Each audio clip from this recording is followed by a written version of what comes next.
This is Where We Live. I'm Lucy Nalpathanchel. Earlier this year, the Pew Research Center released a study on the religious landscape of our country. It found that Connecticut, like most of New England, is much less religious than other places, like the South. On first blush, this isn't surprising, but when we think about how Massachusetts and Connecticut were founded by Puritans, who were known for having strict religious beliefs, we wondered, how did we become less religious? Today, Where We Live, we're looking back at our Puritan past to see how religion developed in our state and how that past has shaped our faith communities now. We'll talk with a historian about our religious roots and a local pastor to find out how the role of religion has evolved in Connecticut. You can join the conversation, 860-275-7266. Do you consider yourself religious, or do you prefer living in a more secular environment? What role does religion play in your life? We want to hear from you at 860-275-7266. Find us on Facebook and Twitter at Where We Live, or email at wherewelive@wnpr.org. I want to welcome into the studio Andrew Walsh. He's Associate Director of the Greenberg Center at Trinity College. Welcome to Where We Live. Thank you. Good morning. So we brought you in here to talk about our Puritan past. I was thinking back to my school days. I actually grew up in Pennsylvania, so I'm not a native New Englander. But when I think about the Puritans, I think of them as strictly religious, cold, very drab. Is that accurate? No. Okay.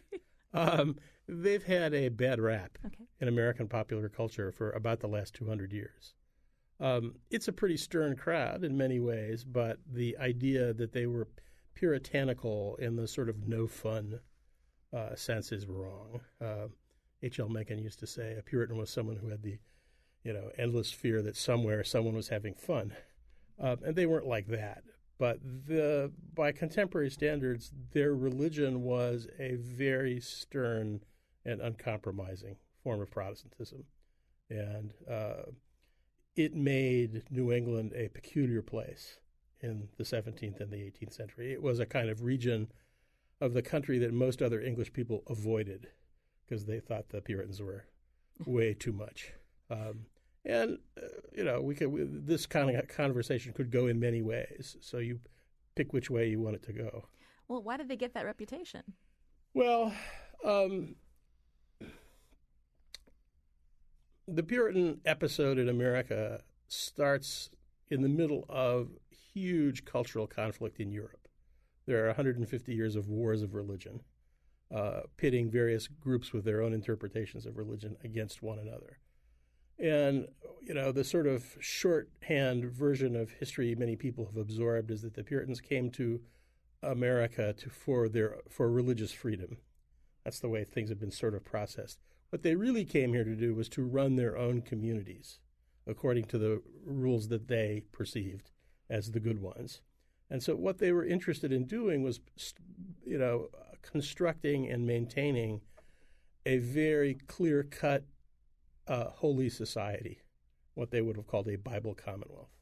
And they're, a sort of manifestation of Reformed Protestantism, which was an international kind of European movement involving people like John Calvin and the Scots and the Dutch and the Swiss and some Germans. And they wanted to leave England, which they thought of as compromising too much in order to build a holy society.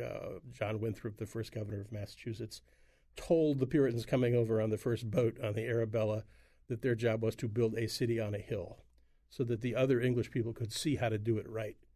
And so their rules are very clear, and they're not interested in individual expressions or dissents. They're interested in a coherent, theologically, everyone facing in the same direction kind of society. And the reality is everyone doesn't face in the same direction. And so there were lots of tensions over those sorts of things. And many people chose to avoid that kind of place. So many of them were in Massachusetts in the Bay Colony. How did they end up in Connecticut? Many of the answers here are kind of practical. Cambridge, Massachusetts was a lousy place to be a farmer. The Connecticut Valley, especially around here, was a great place to be a farmer. So they decided they would rather be farmers here than there. And three communities from the Boston area came in 1634, 35, and 36 to found Wethersfield, Windsor, and Hartford. And that's how the deal got going.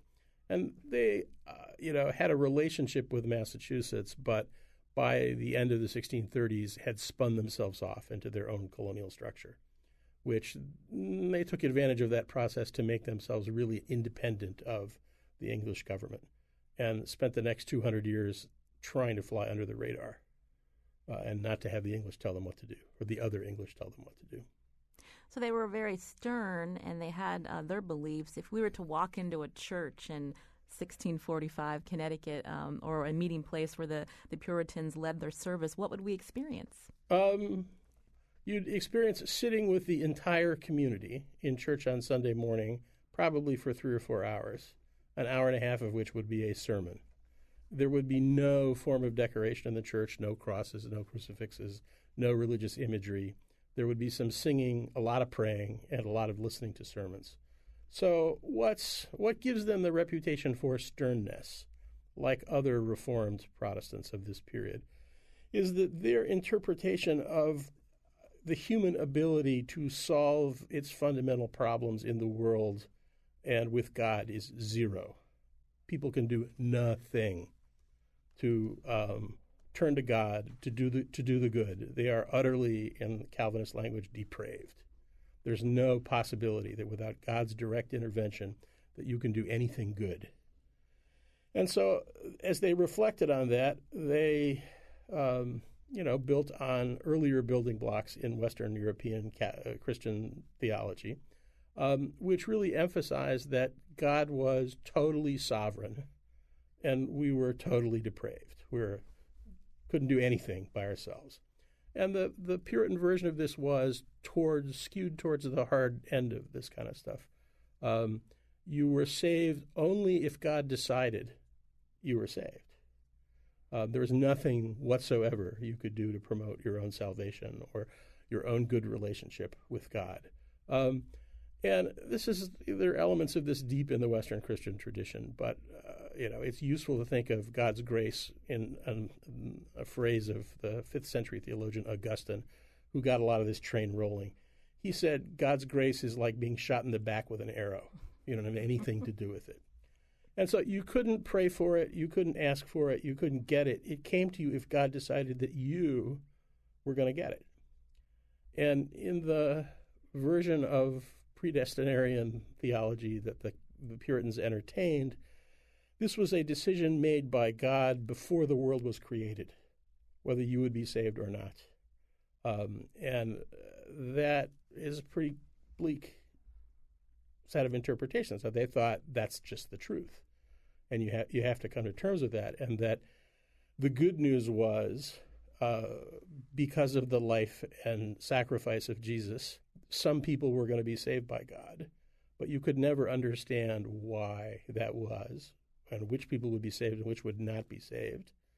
And that created a lot of anxiety around the question, am I saved or not? One of the differences between the 21st century and the 17th century is that my mind just went blank. We were talking about how bleak the Puritan religion was. They thought it was reality as revealed. They didn't think that Jesus came to save everyone. They thought that Jesus came to save some people, the saints, the elect. And that whether you were elect or not was completely outside your hands. That didn't relieve you, however, from the obligation to live a godly life. The hardest thing that people is that you were supposed to go to church every day, every Sunday. You're supposed to live according to godly rules, whether you were saved or not. And they don't draw the conclusion that if there's nothing in it for me, I'm not paying attention to this. When I said at the beginning they wanted to have a society, they wanted to have a society where a few people are saved and everyone behaves according to the rules. And that's tough.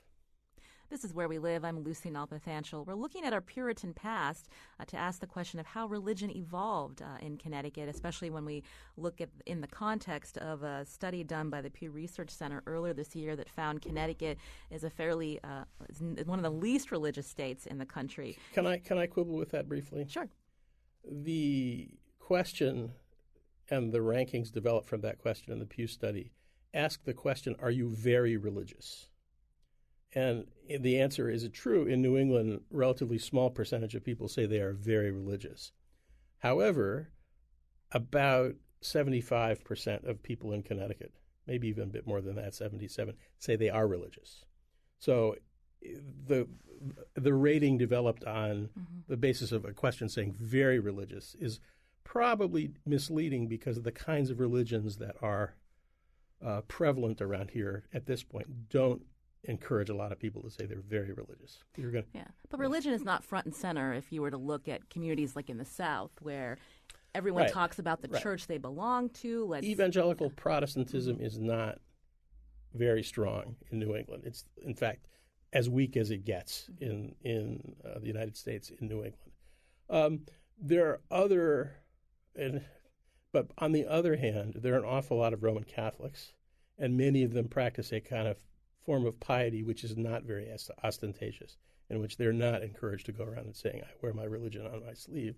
It's also the case that from the middle of the 19th century to the middle of the 20th century, New England was torn by religious disputes between Catholics and Protestants. And around here, people learned that it would be better not to fight all the time about everything.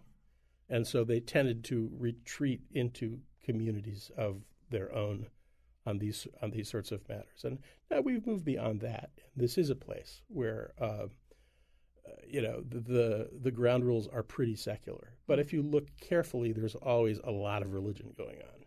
I wanted to bring into the conversation a clip from when that study came out. WNPR spoke to David Ruzin. He's a retired professor of religion and society at the Hartford Institute for Religion Research. And he said that Connecticut residents are actually more spiritual than religious. Can we hear that?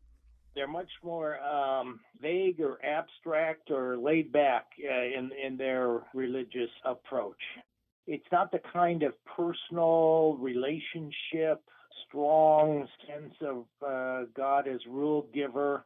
It's much more of a spirituality, a belief in the transcendent without a lot of specifics.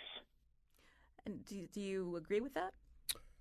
I think broadly I agree with it. I'd say that maybe you'd put it in a different way, that most people here are influenced by what's called liberal religion, which isn't the kind of religion that we were just talking about and which isn't dogmatic or doctrinal.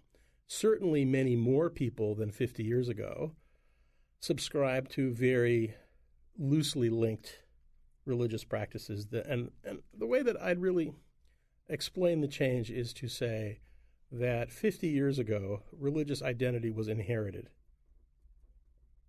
It depended on who you were born to and what kind of a community you grew up in. In 21st century America, not exclusively but increasingly, religion is a matter of personal and individual choice. And most people still just choose to describe themselves as religious, but they don't necessarily sign on to whole programs. Now, we don't know the degree to which this was really true in the past because survey research has been only going for 50 or 60 years.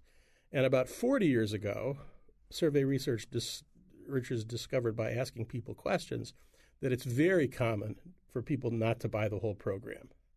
So, not to accept as that literally that Christianity is the only way or Catholicism is the only way to be saved. That sort of thing people are skeptical of. And so, what we have is a landscape marked by individual choice. So far, what we're discovering is that the number of young people, especially, who are making the choice to describe themselves as having a fixed religious identity has fallen, and fallen pretty sharply, but it's now about 30% who say they're not religious. So even around here, 70% of the least religious generation say they have religious beliefs and values. And many of the people, if you look carefully at the Pew studies and other sorts of things, say they are not religious, but they have beliefs and values that are aligned with religion. And that's sort of what David was saying. Now, David also is concerned mostly about mainline Protestantism. And that's an organizational world in kind of institutional crisis. And they're very worried about those kinds of trends. Other groups are worried, but less so. We're speaking with Andrew Walsh, Associate Director of the Greenberg Center at Trinity College.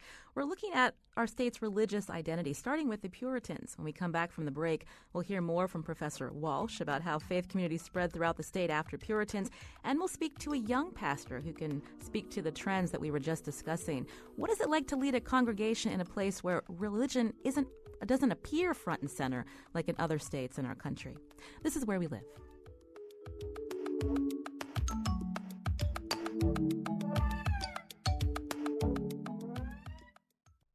This is Where We Live. I'm Lucy Nalpathanchel. Today we're talking about religion in Connecticut, starting from a historical perspective. The state was founded by Puritans, and back then religion played a huge role in the lives of the early settlers. But what role does religion have in our lives today? To help us answer that question, Andrew Walsh has been in studio with us, Associate Director of the Greenberg Center at Trinity College. And now joining us is Jeff Lukens, pastor of Lordship Community Church in Stratford, Connecticut. If you have a question for our guest, 860-275-7266. We're interested in how religion plays a role in your life, 860-275-7266.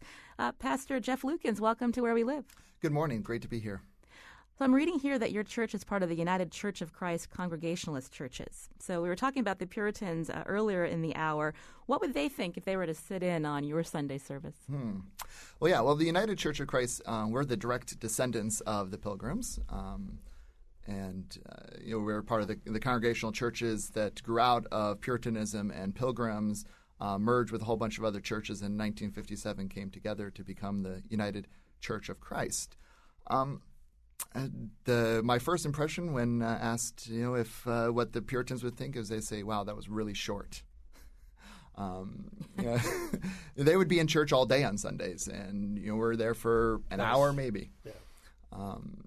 The preacher back then would preach for a couple hours. I'm feeling long if I go more than 15 minutes.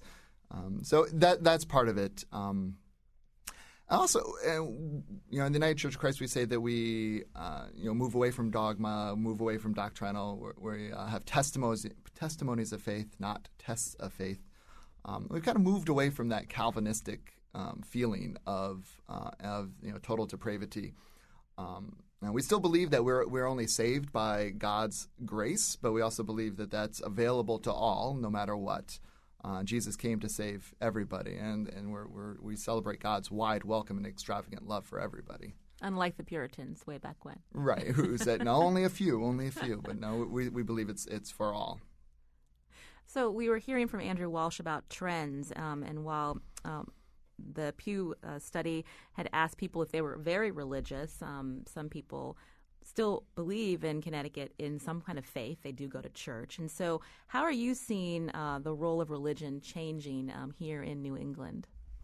Oh, we're in the middle of a big change in the church. And it's been changing over the last 60 years or so. It's part of a larger change in our culture, and it's very similar to the Reformation of about 500 years ago. The late Phyllis Tickle, church historian, talked about this theory that the church undergoes a great big rummage sale, is what she calls it, every 500 years or so. And we're in the middle of one right now. 500 years ago was the Great Reformation, and then you think about 500 years before that was the Great Schism between the split of the Eastern and the Western churches. About 500 years before that was Gregory the Great, who led the church into the Dark Ages by founding monasticism, and about 500 years before that, the birth of Christ. And you can take that back further into Judaism and play that out a little bit more too. But so we're in this middle of this huge change in the church, and part of it is we're trying to figure it out as we go. Let's speak a little bit to what Andrew was talking about. In 1955, people did go to church because that's what they always did. They go to the churches where their parents always went. They move to a new community. They find the same church, the same denomination that they went to. And you went to church 60 years ago out of obligation because that's what you did. It was the cultural accepted norm to go to church. Today, that's not the case. Even with 70% or so in New England saying that they're religious, statistics show that around 10% of people actually go to church regularly, and regularly is defined as about once a month. So it's even if people are claiming to be religious, they're still not practicing by going to church. They're practicing in other ways. So how do you attract people to your church? You can't. In today's culture, that old model of attraction does not work. So we do a lot of talk about invitational ministry, where we go and we talk to people we already know, our friends already. Chances are most of our friends don't go to church.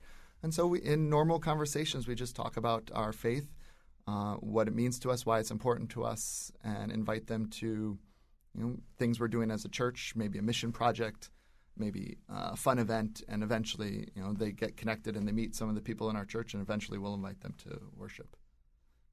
It's a different world. Andrew, what do you think of that, about the idea that you can attract people to congregations like we might have been able to 50 years ago? Well, I think it's a broad sphere. There are religious organizations succeeding at doing something like that, but most are not. One of the challenges here is religion is not a singular thing. There are lots of religions. They function differently. They have different internal dynamics and expectations. All sorts of factors play here. Immigration status, how long you've been in a community, what your education is, what you're looking for, how independent of institutions you feel. One whole set of factors here has to do with the reality that people relied on local institutions profoundly to live their lives until relatively recent times. And now they don't really have to, and often don't. On the other hand, there are still joiners. There are people who join WNPR and feel good about that. And that's true in religion as well. But if you look, you have to look across a very broad range of religions now to see the variety of this sort of stuff. Muslims don't behave like Congregationalists, don't behave like Catholics, don't behave like Greek Orthodox. And that makes it hard to have a general discussion in society in a way that lots of people want to. And in lots of other parts of the country, there's less religious diversity than there is, for example, around here, and less secularity. And you can tell in this country that's that there are people who deeply wish that we were less secular than we are. And the truth about the history is many people tend to perceive religion as being sort of in decline since 1700 in a straight down sort of way, when in fact things wander around up and down, and it's entirely possible that the declines of the last several decades will reverse in some way, to some degree. They certainly are local exceptions to that all the time. But if you're running a small local United Church of Christ congregation in New England, it can be pretty tough. Across town, there may be a quite large megachurch that's doing things in a very different way with a different kind of clientele and a different theology, and they might be going. We have megachurches in New England now. We used not to. Our megachurches were Catholic parishes. And so, it's a pretty murky, complicated scene, and one of the real issues is there are lots of different religions, and they have different appeals, and people respond to them differently. And there are groups that are in trouble, and groups that are growing, and groups that are in the middle. This is Where We Live. I'm Lucy Nalpathanchel. We're talking about the role of religion, that role that is in Connecticut today. And if you are a member of a church, we want to hear from you, 860-275-7266. What led you to join a church or to keep that faith going that maybe your parents raised you in? We want to hear from you again at 860-275-7266. You can always find us on Facebook and Twitter at Where We Live. I wanted to turn back to Jeff Lukens, again, pastor of Lordship Community Church in Stratford. One of the reasons we wanted to reach out to you is, you're a young pastor. I grew up in a Catholic household, and all of the priests were fairly old. And so I'm curious, as we look at the trend of, is it hard to attract new people to your congregation? Does it help that you're a young person and that other younger people are interested in that part of your community? Yeah, well, I'm relatively young, yes, compared to most clergy, absolutely. It does help, especially in some ways that churches are always looking to attract that mythical young family, and it helps to have a young pastor with the young family in there. And a lot of what I'm doing is just connecting with the community. Even Lordship is a small section of Stratford, but it's a very tight-knit community, and it's a neighborhood that's starting to get younger, and younger families are moving in. And I've got kids who are beginning school, and I'm getting involved with Scouts and the PTA, and getting to know those families. And even though these families might not be showing up for worship on Sunday morning, some of them are considering me to be their pastor, me and the church to be their church. I'm noticing that a lot of my ministry happens outside of the church. Outside of your normal Sunday mornings, it happens in the community, and that's a big shift. It's ministry to people who might never come into the church building, but they consider me their pastor. We're getting a tweet from a listener. Emily or Courtney says, I've been working as a church musician for the past decade, and while I identify as a Christian, I'm so turned off by politics I can't bring myself to attend regularly when I'm not working. What do you think about that comment, Pastor Lukens? A lot of times, when I hear, "Oh, your sermon was too political," what they're really going at is your sermon was too biblical, but it's not. It doesn't line up with my political beliefs.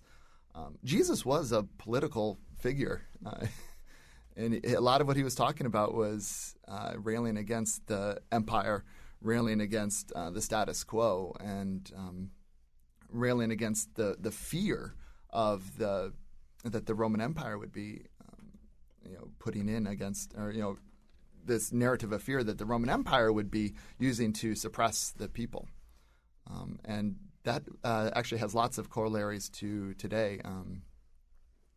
I've been doing a lot of work of pushing back on that narrative of fear.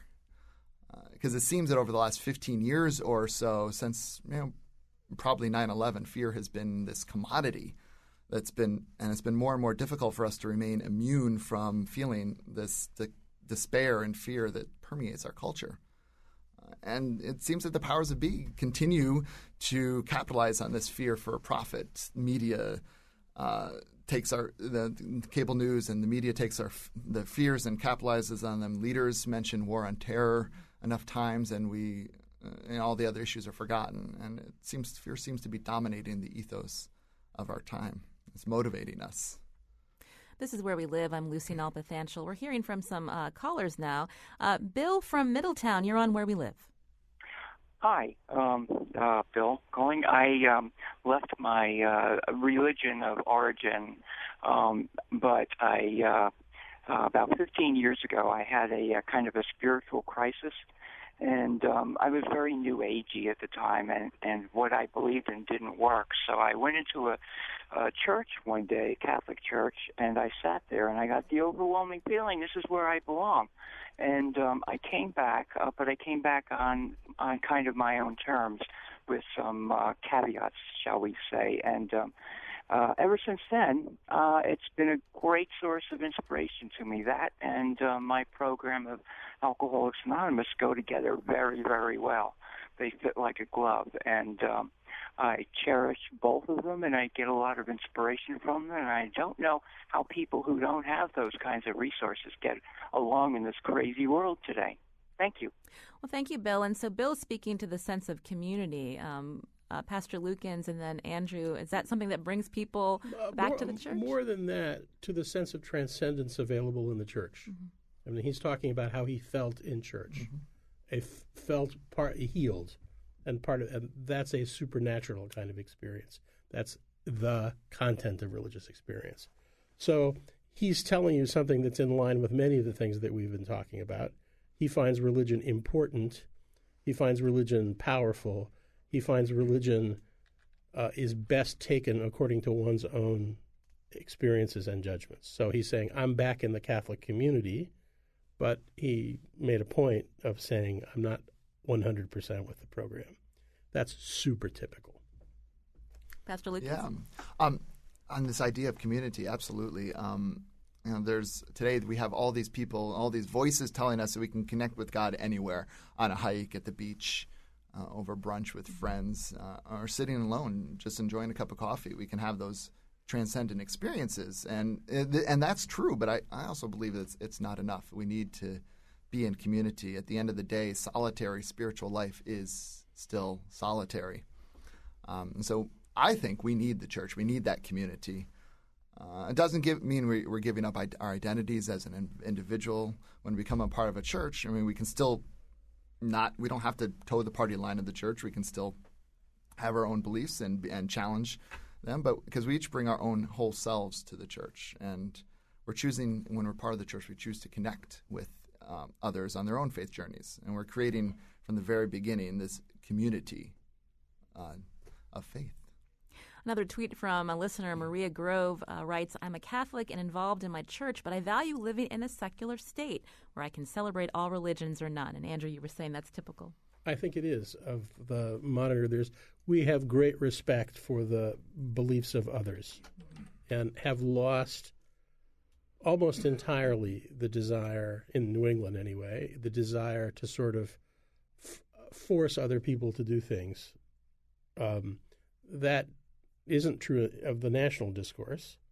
There are still people who want a privileged a privileged status for Christianity in the society, and whether that's a rearguard action or something else, I don't know yet. But that's part of the story. But very few people, especially around here, accept a version of things which begins by saying my religion is right and your religion is wrong.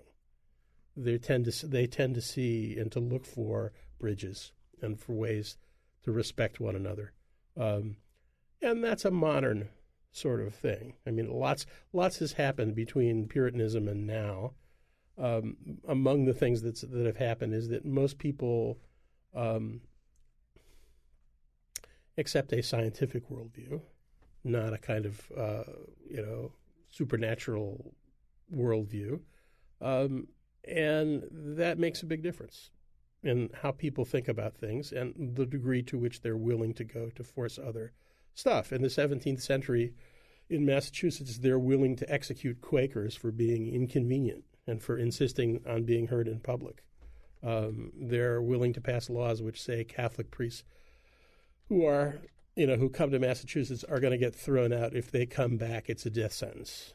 That's not a lot has happened, and a lot of it was happening in the colonial era, where people realized that there's too much religious diversity for any one group to have that kind of power. The truth in New England is that the congregational elite and the Calvinists gave ground very slowly. And so, the congregationalism is a state religion to which almost everyone paid taxes to support until the early 19th century. So that's later than people realize. And Connecticut's politicians did a deal when the Bill of Rights was adopted to make sure that the congregational establishment in Connecticut was preserved. So people fought for those things, and it morphs pretty slowly. But if you put that together with the idea that individuals have the right to choose what their religious perspective will be or what their religious identity will be, in a world in which you don't say God's punishing us by sending hurricanes or the cow's been killed because some malevolent force out there. One of the things that's hard to recapture about the 17th century for us is that there were no coincidences in that world. There were no happenstances. They didn't know that germs cause disease. They didn't understand, patterns in the weather. Those things were all direct messages to them. And they were either benevolent or malevolent, and that's why we end up having witches and that sort of stuff.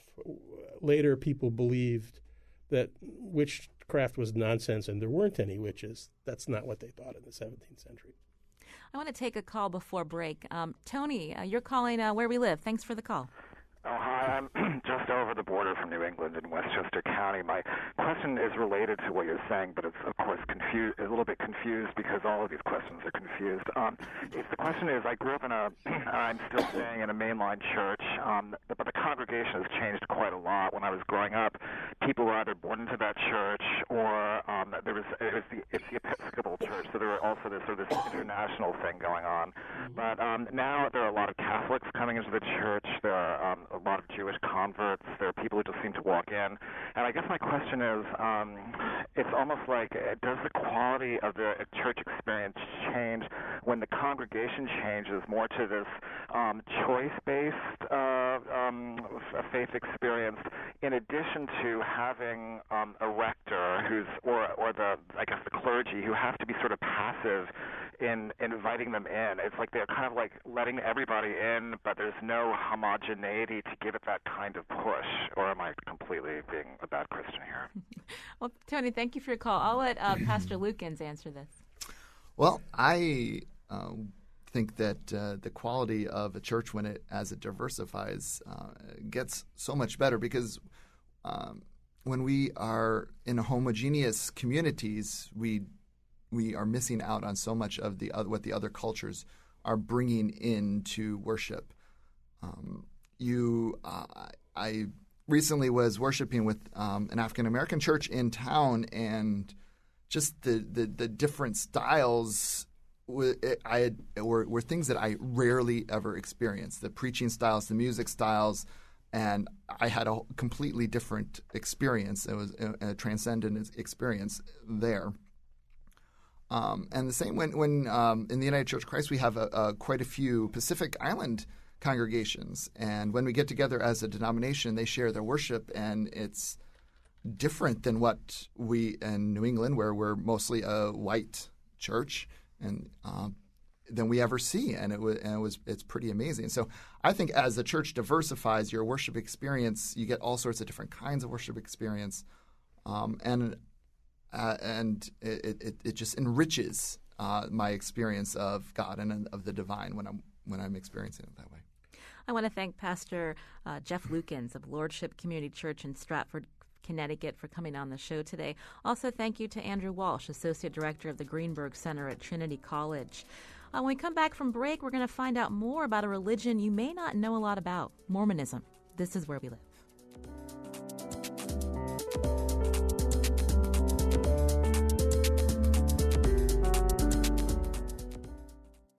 This is Where We Live. I'm Lucy Nalpathanchel. Coming up Monday, last month, several of Connecticut's 911 call centers experienced a temporary system outage. The breakdown occurred amid a $13.2 million upgrade to the state's dated infrastructure. On the next Where We Live, we'll take a closer look at what happened and consider what's being done to bring 911 technology into the 21st century. Today we've been talking about the role of religion in Connecticut. And did you know a Mormon temple is being built in Farmington, Connecticut? Most often people think of Utah when they consider Mormons or the Latter-day Saints community. We wanted to find out more about the Mormons' connection here in Connecticut. So joining us now is Kevin Starr, coordinator of the Open House and Dedication Committee for the Hartford, Connecticut Temple, and Kelly Jacobs, a public affairs representative for, again, the Hartford, Connecticut Temple. Welcome to Where We Live. Thank you for having us. We're delighted to be here. So I'll start with you, Kelly. Tell us about the Connecticut Temple. I just learned about this a couple weeks ago, that there's a Mormon temple being built in Farmington. It's soon to be completed. Why Connecticut? Oh, well, we're delighted that the temple is being built in Farmington.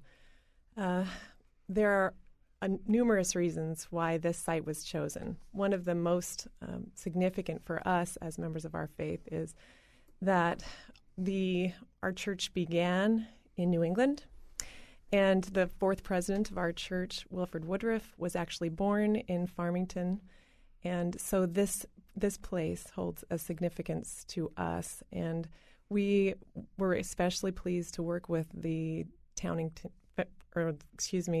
people in Farmington.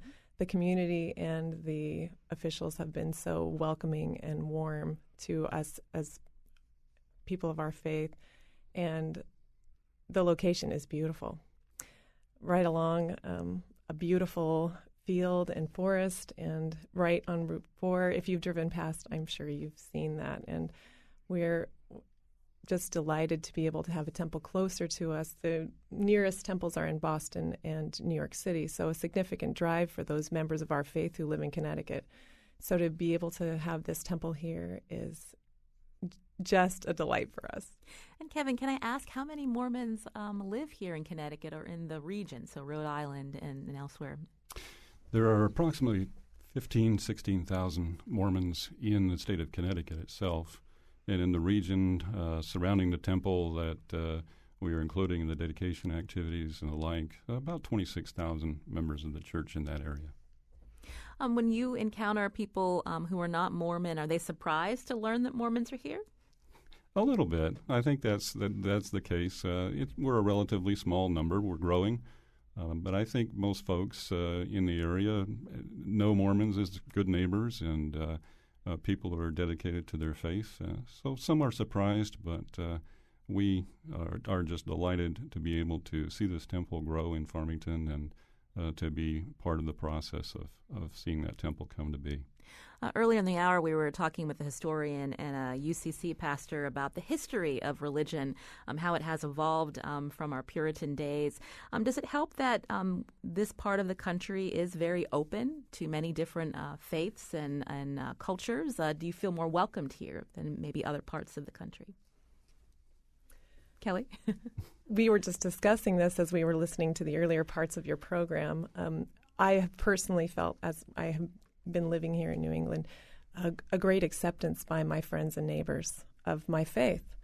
In living in other parts of the country, which I have before, I've sometimes experienced more misconceptions about my faith, more prejudice. And I have not experienced that here. It really has been a delight to see how welcoming people have been to other forms of connection with God. And I've had some opportunity in my calling to be able to interact with interfaith groups and really to be able to connect and see the way other people interact with God does increase my own faith. And I really feel from my neighbors and those that I interact with that same sense that, as we together talk about our individual interactions with God, our spiritual lives are enriched. And that's something that I really appreciated about living here. You mentioned misconceptions. Did you want to clear up some, since you're on the air and we have many listeners from many different cultures and faith backgrounds who may not know a lot about Mormonism? So what are some of the things that people, when they think of Mormons, they think of that is not an accurate representation? Well, since we're talking about the temple today, let me perhaps focus on that a little bit, if I might. It's a thrill to have the temple coming to Farmington and to see the opportunity of having a temple nearby here.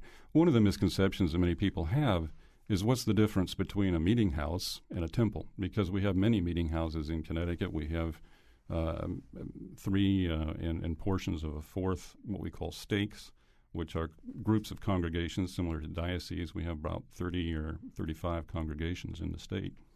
And each of those has a meeting house, which is common for its Sunday meetings, its worship services, sacramental services, also for meetings during the week for youth groups and other types of things, many activities, and a lot of instruction goes on in those meeting houses. However, a temple itself, people don't recognize the difference for us is very great. A temple is a building that is dedicated specifically to be the house of the Lord. We call it the house of the Lord and deem it to be that, a very special spiritual place where His Spirit resides. You will see that inscription on the front of the temple as it's completed, the house of the Lord.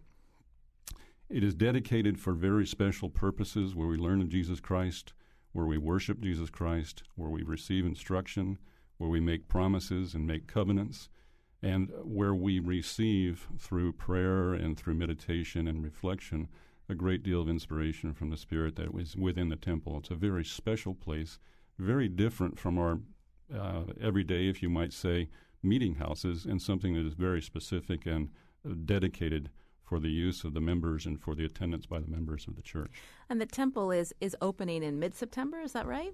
Well, the initial open house for the public will be in mid-September, and I'd like to mention that, if I might, for a moment. After the temple is dedicated, which will occur later on in November, actually, the temple is open only to members of the church who are striving to keep the commandments of God and who are preparing themselves for the covenants and ordinances that are there. So prior to that time, because it is such a beautiful building and because its spirit is so strong, we like to have the opportunity to open the temple for tours for the public, so they have a chance to see the beauty of the building, to experience its great spirit, and to understand a little bit more about how it's used and what goes on there.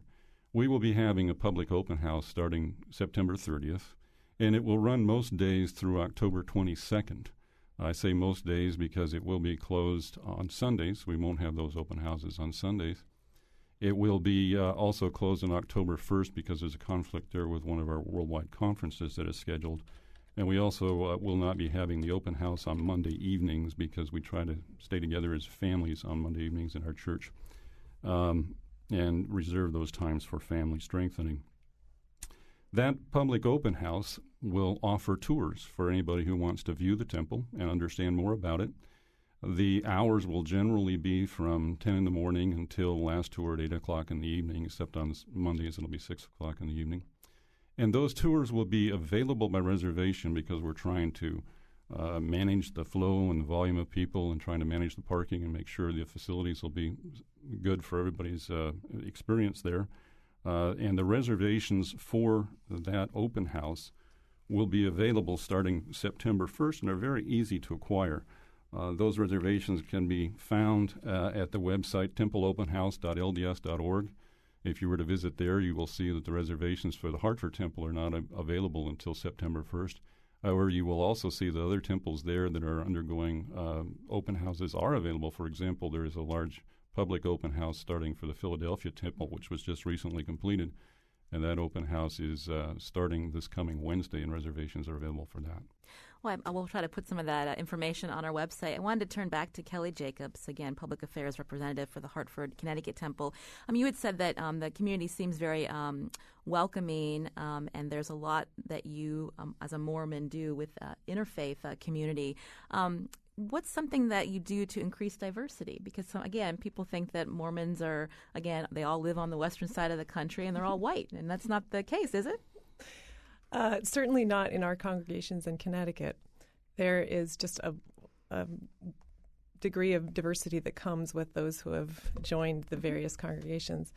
I wouldn't say necessarily that we're actively looking to increase diversity. We're just welcoming any and all to come to Christ and to worship together with us. Listening to Kevin talk earlier, that reminded me of what I would say is the main misconception I find with my neighbors and friends, and that is, what is our central or core belief? And we follow Jesus Christ. And that was a surprise to some of my neighbors. They're used to hearing that term Mormon and not associating it with Christianity. And everything that we do in the temple, as Kevin mentioned, is to try to direct us to be better followers of Christ, to be better husbands and wives, to be more willing to share with others and to help take care of each other, and to be kinder and more patient in our families. And that's actually a question we're getting from a caller. We won't have enough time to take it, but he was asking the difference between the Mormon faith and the Christian faith. Okay. Well, we consider ourselves Christians. Kevin and I try to center our lives on Christ's teachings. So that is a real common misconception of Mormons. And you had mentioned, again, the temple, there is a connection with someone who lived a long time ago from Connecticut. This is Wilford Woodruff? Yes. That's correct.